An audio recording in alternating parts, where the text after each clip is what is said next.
explosive disposal unit. These incidents are similar in nature. No one was injured in any of these incidents. We're working with our partners across the river here in Portland and share information with our federal law enforcement partners in hopes of bringing this to a successful conclusion. Questions? Thank you. We'll get through some speakers first. Amanda, introduce yourself. Good afternoon, Assistant Chief Amanda McMillan, Portland Police. Just a couple of quick comments and then we'll take questions at the end. We really just wanted to acknowledge the heightened emotion around this event as we build up to the election. We're acutely aware going into the election how folks, and then events like this with the damage at the ballot boxes. Just want to emphasize that we're dedicated to work collaboratively with all of our partners here, federal partners, the county, Vancouver PD, and the Sheriff's Office working to resolve these cases. We do have an investigator working the leads in this case. We don't know the motive behind these acts. It sounds like a series of 3 at this point. But we do know that acts like this are targeted and they're intentional. And we're concerned about that intentional act trying to affect the election process. We're dedicated to stopping that kind of behavior, and we're working toward that today. Finally, I just wanted to end with, it is an active investigation. We're following up on the leads that we developed, and we're going to have additional information I think Mike's going to share with us here later today. There is a limited amount of information that we can share because it's an ongoing investigation. So I just wanted to say thank you all for coming out. We really appreciate you being here and sharing what we're doing to resolve these. Thank you, guys. Hello, everyone. I'm Tim Scott. I'm the Director of Elections for Multnomah County. The details have already been covered. The good news is the fire suppression devices inside the box extinguished any fire almost immediately. There were only 3 ballots that were in the box out of hundreds that had any damage whatsoever, and we were able to clearly read the voters' names on those ballots, so we will be reaching out directly to those that were impacted. Later today, we will have all the ballots processed that were in that box, except for those 3 where we'll be reaching out to those voters. And I want to make sure that voters can be assured that if they place their ballot in that box between the hours of 3:30 in the afternoon on Saturday or until about 3 a.m. this morning, that we have a dedicated line set up for anyone in that situation. That's in our press release from earlier this morning. They can call, someone will answer directly, and we can give them exact information about the status of their ballot if they have concerns. No other ballots in the drop box were damaged, and I just want to reiterate that it's important that anyone who sees any suspicious activity around a ballot drop site, please reach out, call us, let us know. I'm really grateful for the support that we receive from the Multnomah County Sheriff's Office, Portland Police, and the workplace security team. Fortunately, had an officer from workplace security in the building last night, so the reaction time was very quick and we were able to limit the damage. Thank you.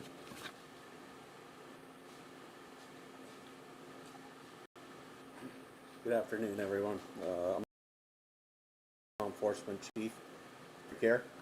The Sheriff's Office is working closely with all our law enforcement partners and the Elections Office to ensure that voters feel safe and feel that they have easy access to all the ballot drop sites. We want all the community to know that we want to ensure a safe and secure election, and it's something that we take very seriously. Voters can trust steps to ensure that the ballot boxes are safe. As planned, we're stepping up our patrols, both uniformed and non-uniformed, around the area of all our ballot boxes within our county. We want you to know that the Elections Office is also safer than it's ever been before. We have uniformed facility security officers here deployed at the elections office to provide a physical safety presence for everybody. Lastly, the community is a multiplier. I want to remind people, you see something, make sure that you say something. Let us know if it's imminent violence that you call 911. Make sure you document what you saw or experienced and when it happened and where it happened. If the threat is urgent, not urgent, notify an election official at your polling place. Any form of voter intimidation, disruption, blocking of access, or vandalism at these sites will not be tolerated. We will respond swiftly and they will be investigated to the fullest extent. I'd like to introduce Multnomah County Chair Jessica Vega Peterson. Good morning, everyone. Multnomah County is committed to the fundamental protection of our democracy. Keeping this election free, fair, and safe is a coordinated effort that involves the many leaders here today and many more across every one of our governments and offices. I need you to know that we are working together and we are prepared for this moment. As Election Day nears and our community continues to vote, there may be moments of uncertainty, heightened emotions, or unusual events like we had this morning. Elections experts, law enforcement, and partners here in Multnomah County are ready to respond as needed. We will continue to be ready for anything that occurs in the next several weeks. I am so grateful for the essential, hardworking people who work to ensure that we have fair, accurate, and transparent elections, especially in these times where we're seeing events like this morning, along with claims of rigged elections and illegal voters used as scare and avoidance tactics. Tim Scott and his counterparts in law enforcement have decades of experience fine-tuning, scenario planning, and making improvements to our election systems to ensure voter integrity and voter and worker safety. This is absolutely critical in this election and every election. All of the preparation is paying off and will pay off. We have already replaced the damaged ballot box, and voting in Multnomah County continues. We will continue to work together to ensure voters are safe when casting ballots, voters are transparently and validly counted, and our workers feel safe and are able to fulfill their roles. Please do not let today's incidents or anything that happens between now and Election Day to keep you from expressing yourself with your vote. Our democracy depends on you, and you can depend on us to keep this process safe and secure. The best thing you can do to support our elections workers is to vote early, so please keep those ballots rolling in. I encourage you to drop off your ballots in any one of our 30 official drop sites, including some of our libraries. If the closest site to you is temporarily closed, you can find the closest ballot box at maltco.us/drop sites. You can also mail in your ballot, and postage is paid. Thank you all for being here, and I want to especially thank everyone who has worked for such a quick response to this incident. I'll now pass it over for Q&A. And before we have that Q&A, I think it's important to reiterate something that was mentioned by every speaker up here, and that is the collaboration that is going into this investigation. Detectives at PPB are working very closely with our partners at Portland Fire and Rescue, Vancouver PD, the Multnomah County Sheriff's Office, Elections, and the FBI. And through that collaboration and analysis of surveillance footage, we have identified a suspect vehicle connected to this, and I will be pushing that photo out via flash news early this afternoon in time for your afternoon and evening coverage. With that, we can open it up to some Q&A. Please understand, though, again, this is an open and ongoing investigation. We don't want to say anything up here that'll jeopardize that, but we'll be happy to field some questions. Why are you waiting to push that out? Just because I'm here physically right now, and I will get that out as soon as we wrap up here. That vehicle, if you'd like to see it, and you guys can zoom in, more than happy to have that. This is the picture. It appears to be a Volvo. I'll try to keep it real still. This is outside the ballot box right outside the building we're in right now. And again, this will come out via flash news here within the next few minutes. Do you think these incidents are connected? We do. We believe the incident here is connected to the two incidents in Vancouver. And that explains the collaboration between all the agencies and why everyone's here today. And again, the FBI is also running a separate but parallel investigation as well. What could the suspect be charged with in a case like this? Anticipated that question coming, and I can tell you that the charges, and this is just potential, possession of a destructive device, manufacturing of a destructive device, unlawful use of a weapon, criminal mischief in the first degree, reckless burning, obstructing governmental or judicial administration, and illegal acts related to voting machines or vote tally systems. I think it's also important to note, I didn't mention it yet, but the Multnomah County District Attorney's Office is involved in this as well, so additional charges could be levied based on what they come up with when we locate this individual.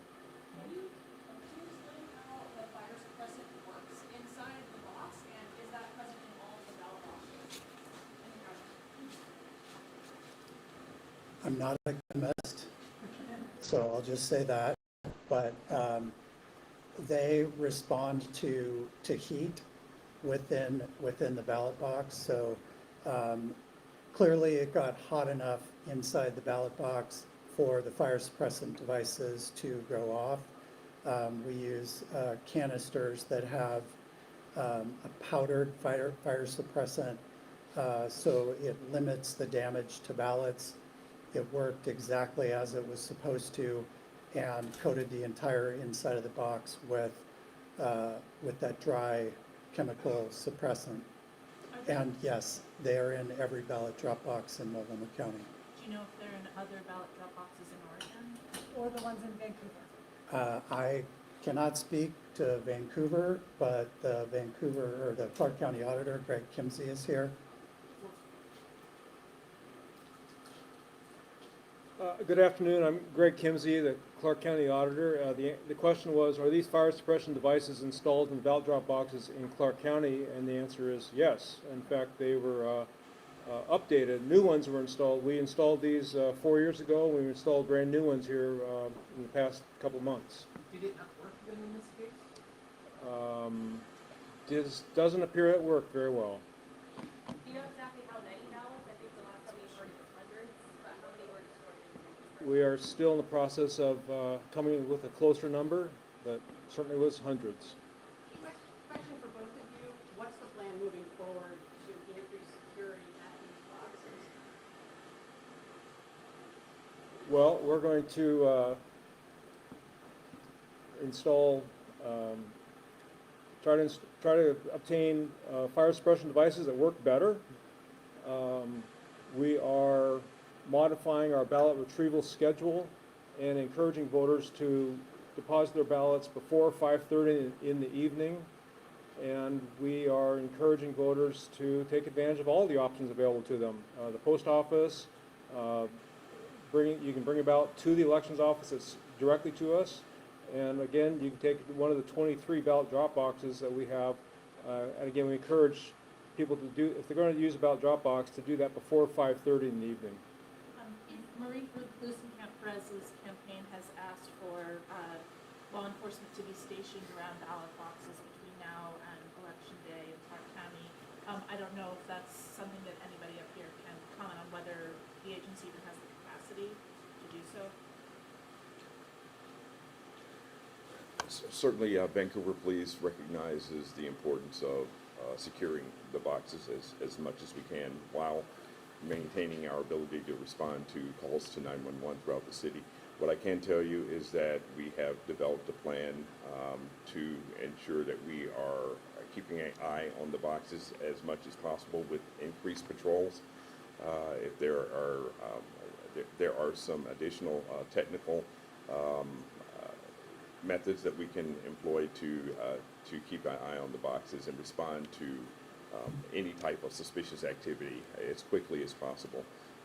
Again, we recognize how important this is, and we are responding within our capacity.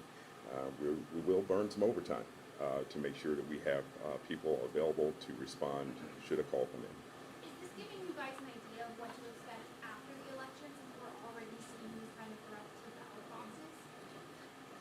From the perspective of the Vancouver Police Department, we always are trying to stay ahead of any curves that come.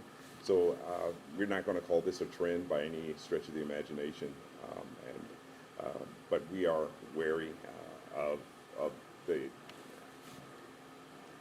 how contentious election seasons can be, and so we are going to adjust our methods to whatever we hear is going on outside. Hey Tim, I'd like to, can we hear more about what's changing here, Tim, if anything? We learned a lot from the November 2020 election cycle, and I think that election cycle and what was going on in the world around us during that election really gave us a good starting point to imagine election security for this election. We already have monitoring of our drop sites on a rotating basis, 24 hours a day, starting the day that the ballots went out and the drop sites open. That is through a partnership with our workplace security program and their contractor. As I mentioned, we had someone stationed in our building last night, so we were able to get, like they heard the blast, they responded immediately. They had fire suppressant on the box immediately. We are already doing a lot, and we are in conversations with workplace security and the sheriff's office about what else we can do. And those plans will be developing over the next 24 hours or so. Have you ever seen this before? Have we ever seen this done? I can't remember anything. I've been with Multnomah County Elections for 16 years. I've been in elections for 22 years. This is the first time any incident has occurred, as far as I'm aware, at the elections building or in any position I've ever held. Is your recommendation the same, if you're worried about your ballot, drop it off in person at the elections office? I think we want to make sure that voters are confident with whatever choice they make, whether it is with mailing it through our USPS partners, whether that is putting that in their local ballot box, which might be their library, or whether it's one of our 24-hour drop sites. Our goal is to make sure people are confident in all of those options. As was mentioned earlier by the chair, the ballot box that is behind you currently is the ballot box that was affected. As soon as PPB was done with their investigation of the site, we had that ballot box replaced and back to business as usual. There are over 100 people in this building today processing ballots and moving forward so that we can make sure that democracy is preserved. I want every voter to be able to vote and to do that safely. Are there surveillance cameras in every ballot drop-off box? The incident occurred here at the elections building, so the fact that there were security cameras makes sense. But what about other drop boxes and perhaps more remote? There currently are not cameras on every ballot drop site in the county. However, that is the reason that we have the roving security patrols that I mentioned earlier. We've got room for just a couple more questions. Two more. Plans to change that? Sorry, Claire. What are those roaming security patrols exactly? Security officials are putting eyes on drop sites multiple times each day on a 24-hour schedule. So Tim referenced a blast. I'd like to hear more about Posting this blast or device. something, yeah. Because I know maybe this is for Mike. Mike, can you offer some details on this device? He's talking about a blast, so it makes it sound like an explosion. We'd like some clarity. I thought he said, maybe he said blast. I think I heard blast also, but this is an incendiary device. So Rick Graves might be better to address what that is. It's not, my understanding is that we do not want to call this a bomb. This was not a bomb. This incendiary device, which is used to ignite fires, correct, Rick? And it was attached to the side of the box and ignited a fire. As I understand it, this device was something that creates heat, and that heat is transferred through the box, and then the attempt is to burn up all the ballots that are within the box. So it may have been perceived as a blast, but that could have also been the sound, the audible sound of the activation of the suppression system that would occur. So those will have small explosive charges that will allow the dry powder chemical to completely extinguish anything on the inside if that was occurring. So the heat, I mean, this is just like any fire sprinkler system. It is dependent upon heat. It will be activated at a certain temperature. When that occurs, the dry, inert chemicals will be spread throughout, in this case, the box. I will also say that Portland Fire and Rescue, when we respond to these, we have been directed to only utilize dry chemicals and CO2 for two reasons. One, we're unsure of what the contents of anything on the outside may be, and it may react aggressively with water. Additionally, we want to do everything we can do to suppress the flames, extinguish the flames, and allow the ballots to be preserved, to be counted, so that that doesn't work into this administrative hassle of anybody having to redo their ballot, et cetera. Last question. I'm unaware of any sort of device construction. I can't answer that. Can anybody, do we know if it was homemade or like bought, or I don't know about incendiary? And was it the same device used on the box in Vancouver? Lastly, just to wrap this, there are all three scenes that lead us to believe that all three incidents are connected, and we cannot get into more detail. Thank you. Thanks, everybody. Thanks. Thanks, everybody. Thanks, everybody. Yeah. The device was on the outside of the box? That's what they said, yes. I got one more here, please. We know that the Department of Homeland Security has been issuing warnings to agencies this summer and fall about potential threats like this. Do you have reason to believe that this can be connected to those warnings about political extremists or activity like that? I don't have any information on that other than to say our criminal intelligence unit is monitoring anything and everything related to maybe this, related to any potential civil unrest after the election. And again, we're working with our partners, but that's all we can say about that. Thanks again, everybody. Appreciate it.